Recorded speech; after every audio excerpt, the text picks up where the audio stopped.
Could the Yankees pull off this whopper of a trade? Hey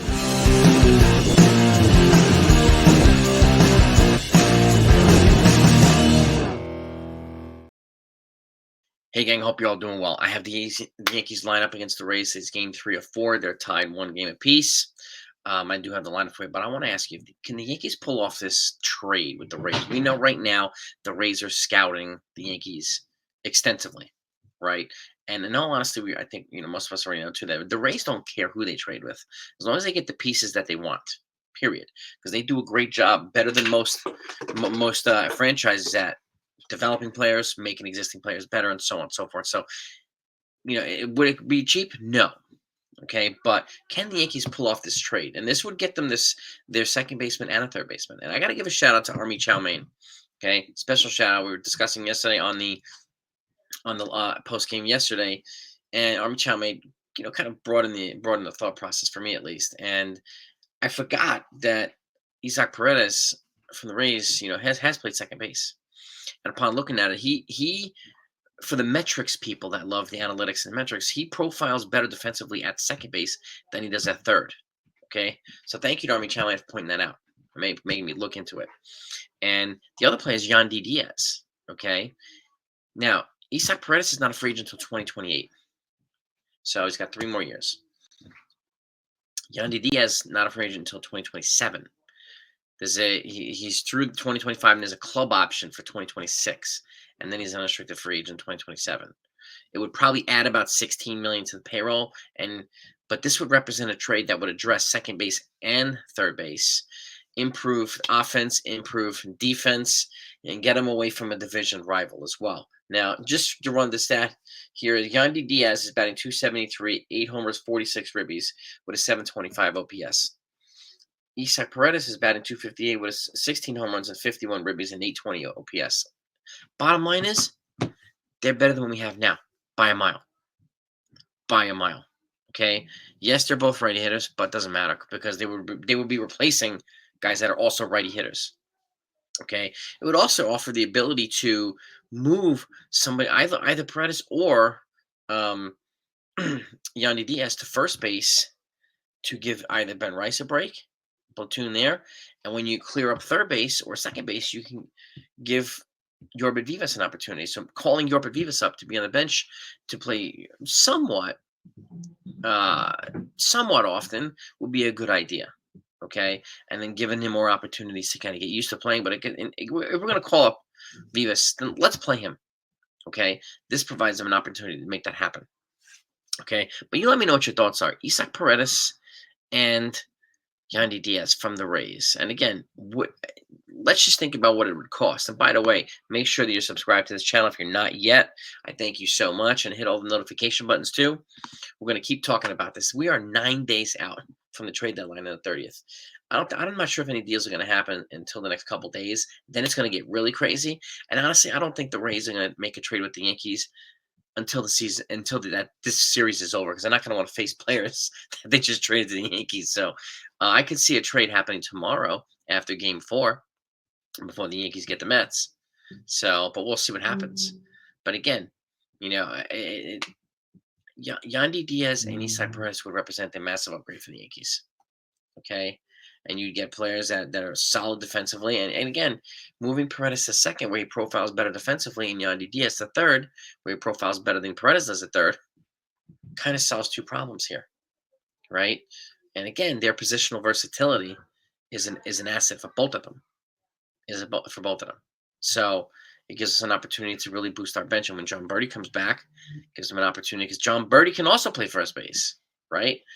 You can, and if they want to be crazy and move Ben Rice to catcher, give him a couple of days of catcher, they can do that if they want to do that, depending on what the Yankees decide to do. But I do think DJ LeMahieu is best suited at this point for the bench, unless they somehow figure out a way to move him.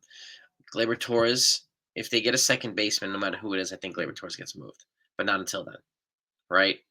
And this versatility that the Yankees haven't really had, and since their bench players went down with injuries, they've been kind of scrambling, right?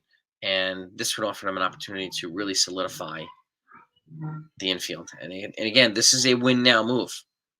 If you want to have a shot at winning the World Series during the Juan Soto's tenure here with the Yankees, you want to extend that tenure from 1 year to 12 or 13 or whatever, now's the time to do it. Okay, what's it going to cost? Probably going to cost outfield. Well, it's definitely going to cost outfield prospects and pitching prospects. They don't have either in the top 100. They got 4 infielders in the top 100. So I can't see that on them getting an infielder here, unless they get an infielder here and trade away some infielders for other pieces in trades, right? So it would cost them either Spencer Jones or Jason Dominguez to get both these guys. Okay, it would cost them if there's an infielder, it would cost them either Roderick Arias or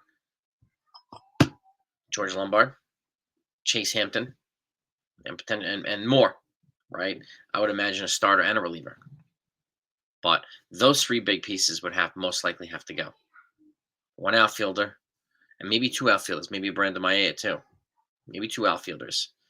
And I mean, if you could do it without moving any infielders, then that opens up opportunities for the Yankees, right? 2 outfielders, 2 infielders, or 2 outfielders and two pitchers, right? Depending on who, Brock Selvage and Chase Hampton, or Brock Selvage and Will Warren, or something like that. I wouldn't give up Hampton. I mean, I wouldn't give up Hampton and Warren.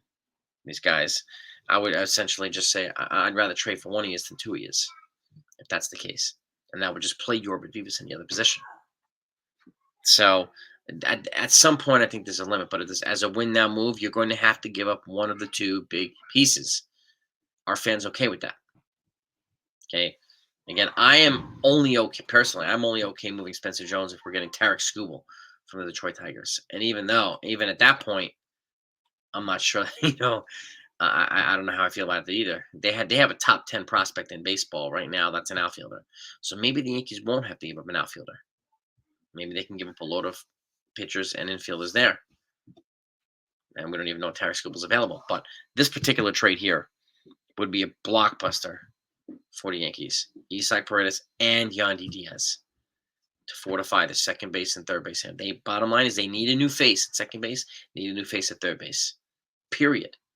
No matter what they do, they need new faces at both positions. Even if it's a trade for both or a trade and a call-up, they need 2 new faces.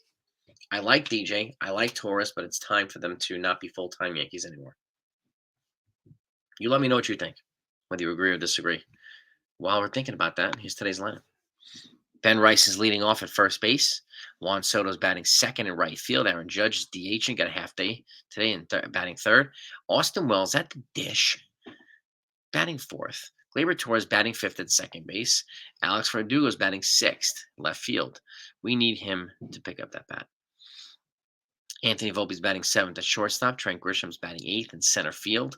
Oswaldo Cabrera is batting ninth. It's good that they gave DJ LeMahieu a day off.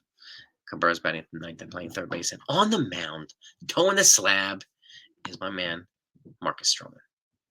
So if any guy can bring some fight back to it and help them rebound from yesterday's loss, it's Marcus Stroman.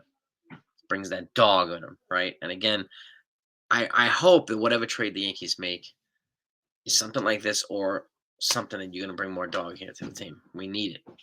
We need swag. We need attitude. We need fire. We need energy, right? So, and unfortunately, DJ and Torres are no longer bringing that. I wish DJ hadn't fallen off the cliff the way he has, but he has. He's coming off a foot injury too, so it's a 2-foot injury. So that sucks. Gleyber Torres, as much as we want to wait for him, or some of us want to wait for him to rebound, I don't know if it's going to happen. It might be too late at this point. I'd rather bring in somebody here that can make them better offensively and defensively. Because even when he rebounds offensively, he doesn't always rebound defensively. Occasionally you get a Webb James, sure, but that has been a constant with him, no matter how good or bad his bat is. So we need to improve in those areas. You let me know what you think. Hopefully we're celebrating a win later. Go Yankees. Peace.